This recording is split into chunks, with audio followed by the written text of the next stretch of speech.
All right, let's do something a little different today.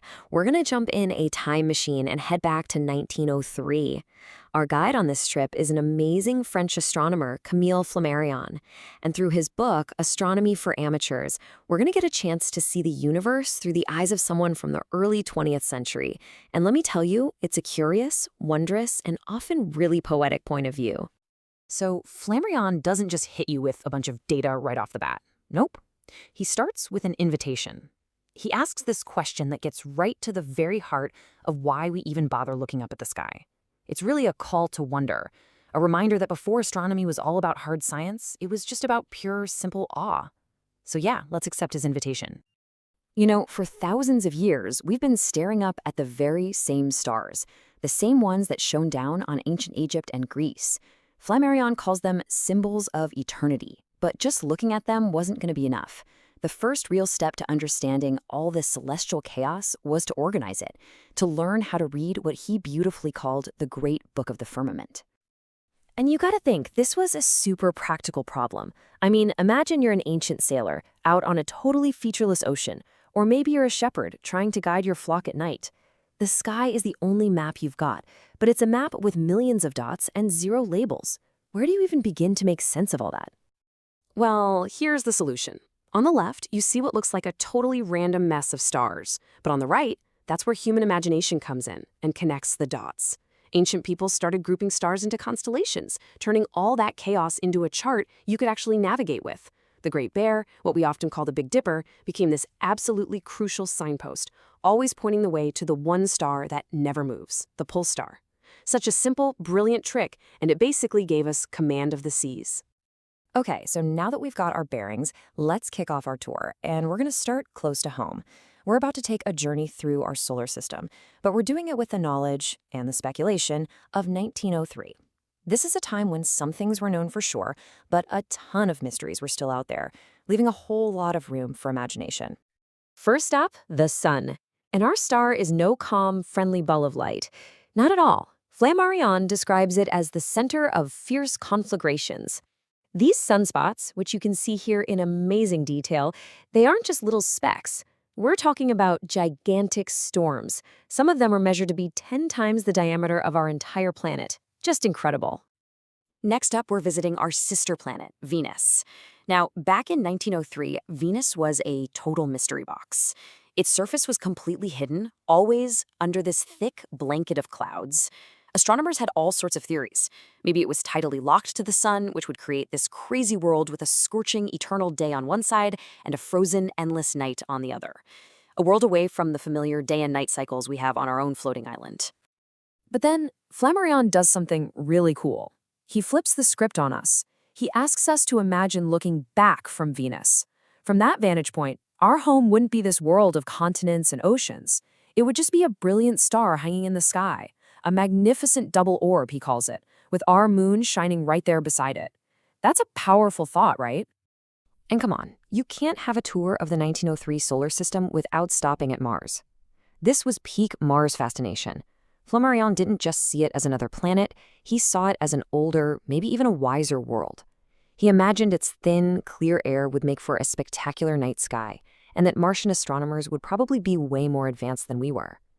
Our last stop in the solar system is the real jewel of the family, Saturn. Flammarion says it's crowned with a golden diadem, and he explains that this huge, flat ring isn't solid at all. It's actually made of, and I quote, an innumerable number of particles, just tiny bits of cosmic stuff, all orbiting the planet together. Just a truly stunning sight. Okay, buckle up. We're leaving our familiar little solar family behind now. It's time to head out into the real depths of space, to see our sun for what it truly is. Just one star among countless, countless others. Just try to wrap your head around this number. In 1903, with the absolute best tech they had, astronomers could see over 120 million stars. That number is so big, it's almost hard to even think about. And every single one of them is a sun. It's so easy to get lost in all those zeros. So how can we possibly get a feel for that kind of scale? Well, Flammarion had this just beautiful way of bringing these cosmic distances down to a really personal human level. And right here, he explains the concept of a light year without ever actually using the term. Think about it. The light that you see from the pole star tonight, it left that star more than 36 years ago. It has been flying through space for your entire lifetime just to reach your eye at this very moment. That one thought just makes the distance feel so real and so profound. And the universe isn't just vast and empty. Flammarion describes it as a prodigious theater.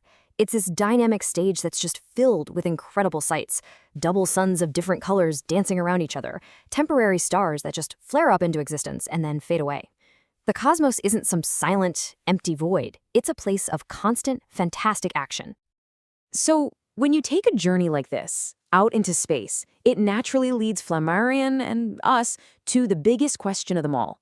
A question that goes way beyond physics and straight into philosophy. Given everything we've just seen, could we possibly be the only ones here to see it? This is really Flammarion's central challenge to us. He's basically saying that believing Earth is the one special, privileged exception in a cosmos that has trillions of suns, well, it's not just unlikely, it's kind of absurd. To him, the alternative, a universe that's just filled with vacancy, solitude, and death, is just unthinkable. So he really championed this idea called the plurality of worlds. And the concept is that life isn't some bizarre fluke that just happened here on Earth. No. He saw life as a fatal law, like an inevitable, fundamental force of the universe itself, popping up on countless worlds in countless forms, with each one being perfectly adapted to its own home. And he wasn't just imagining little green men either. His imagination went way beyond that. He wondered, why does life have to be based on carbon? Why not silicon? Could there be beings that breathe in atmospheres full of chlorine? Could they have senses that we can't even begin to imagine? He really challenges us to think outside of our own Earth-based biology. So, our grand tour is starting to wrap up. After traveling out to the farthest suns and thinking about the deepest questions, it's time to come back home, to our own floating island in space, but hopefully with a brand new perspective. With these beautiful words, Flammarion brings us gently back down to Earth. The journey has been totally overwhelming, totally awe-inspiring, but now it's time to come home.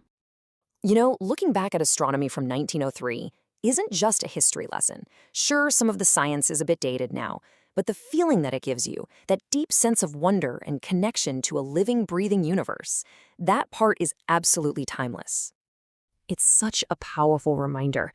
Every single point of light you see in the night sky is a sun, just like ours.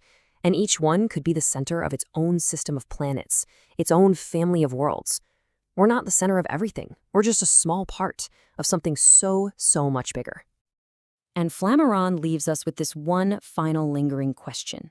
He asks if we don't feel, almost instinctively, that our brief time here on Earth isn't the end of the story. That maybe our destiny is somehow tied to that vast, starry heaven above us. It's definitely a thought to ponder the next time you find yourself looking up at the night sky.